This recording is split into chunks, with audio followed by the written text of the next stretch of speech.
All right, so today we're going to be going over the ignition system on a 2021 GMC Terrain.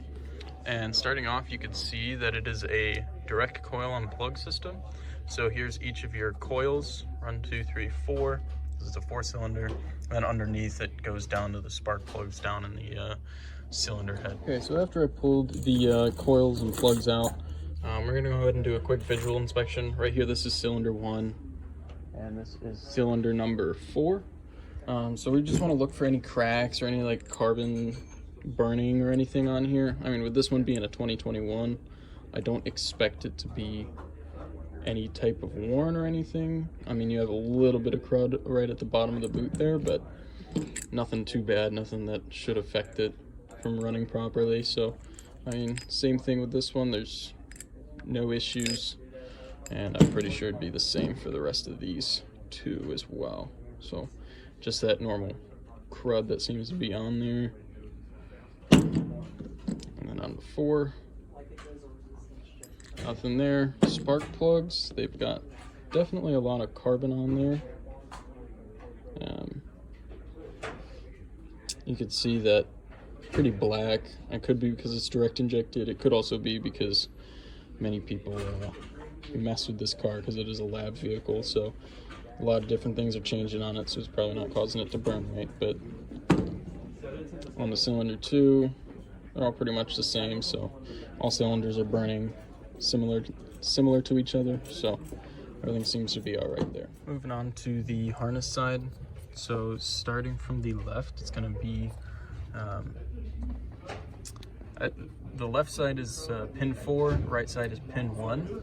So pin 4, you have a violet and blue wire, and that one's your supply voltage. Pin 3, that's the control for the ignition coil, and those vary per ignition, per cylinder. So this one is going to be looks to be a blue wire. I don't see any tracer on it, so looks like a blue wire. It might be blue and white. You probably just can't see the white. And then you have pin number 2. That one's going to be the low reference, bank 1. Could just be a slight return signal or a small voltage signal for that one. And then pin 1 is going to be your ground. So that one's the same. So the only one that is different would be pin 3, and that one's the control, the actual signal wire. So this one's actually the blue and white wire. As you can see, it's blue and white right there. So this one would probably just be, yeah. And then this one, you got the, looks to be green and, let's see, I have some of them written down. So yeah, it's probably the green and blue one, which is right here. Green and blue, that would be cylinder 3. And then you have the yellow and green for the cylinder number 4. So here's another quick description of the ignition coils. You can see it kind of explains each circuit that I briefly discussed on the pinout of each connector, and it just goes a little bit more in depth there. All right, so for this one, for the ignition coils, you can't really measure the resistance of the windings or anything because it is internally driven. So there's a transistor in there that'll drive it and actually give it power to the secondary and other things like that. So you can't really test for resistance on these because the only pins that you can get are for their own circuit. So we won't be testing the ignition coils, the windings in it, for their resistance. So normally to diagnose if one of them's bad, you'd probably just swap it with a known good one. So let's say cylinder number 1 is misfiring, cylinder number 2 isn't. You'd swap the 2, and then if the misfire moved to cylinder 2 instead of cylinder 1, then obviously the cylinder 1 coil is bad. So that's how you diagnose that in that case instead of testing it. After looking up on AllData, there isn't any information as to how to measure or change the ignition timing. However, this is probably because it's all done by the computer. I mean, you could easily plug in a scan tool and look it up, which I can do, which I will do here in a second. But I mean, it's most likely a variable valve timing, and it's all computer driven, so that's probably why you can't change it, but you could definitely read what the ignition timing is on these This scans. is my Lancer. We went ahead and did the spark plugs on it, and to do the spark plugs, you need to pull off this little inspection cover. Sits right here on top of the valve cover. So you pull this off, and these are your coil on plugs, and underneath here is going to be your plugs. So if we go over our little bench over here, we have the plugs that were taken out, and you can see from this that this is a pretty good wear pattern for like a worn plug.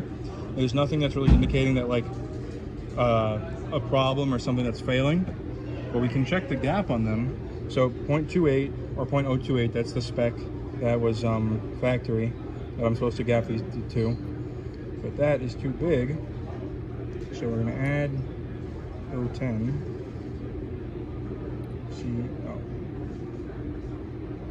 So after checking these with a regular spark plug test, like gapper, because I'm not going to put these back in. They are iridium, you're not supposed to do that, but because they're not going back in, we're fine to check it.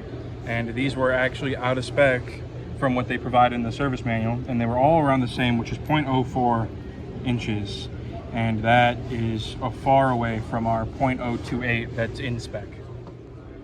Alright, so today we got my 2000 Honda Civic here, and I was just pulling the plugs out to do a cylinder leakage test because I was burning some oil. But I was just going to quickly go over the spark plugs since they're out. So obviously to get them out, you have this little cover here, which once I get these bolts off and not lose one. Once all these plugs are in and the plug wires are in, this cover will sit there with the 4 nuts on there. You pull that off, pull the plug wires off, and then go ahead and pull your spark plugs out. But basically going over to the spark plugs, once I got them out, cylinder 1 through 4, they're not bad. I mean, there is some sort of carbon deposit or ash buildup on there, so there is some sort of excessive hydrocarbon burning there, which I'm pretty sure it's oil because I am getting some blue smoke out of the exhaust. But they're all looking just about the same, and I mean, they are old, as you can tell from the discoloration up at the bottom of the porcelain here.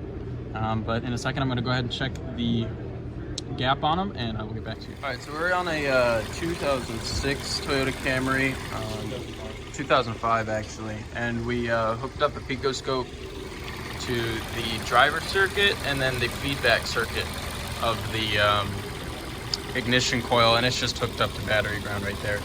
So the red graph is the driver. So anytime you see that little up and then down, that is when the PCM commands the ignition coil to actually ignite and and actually make that spark jump in the gap on the spark plug. And then this blue one is the feedback, which is just the almost like a circuit protection. On a 2005 Toyota Camry, we went ahead and hooked up the picoscope. And what?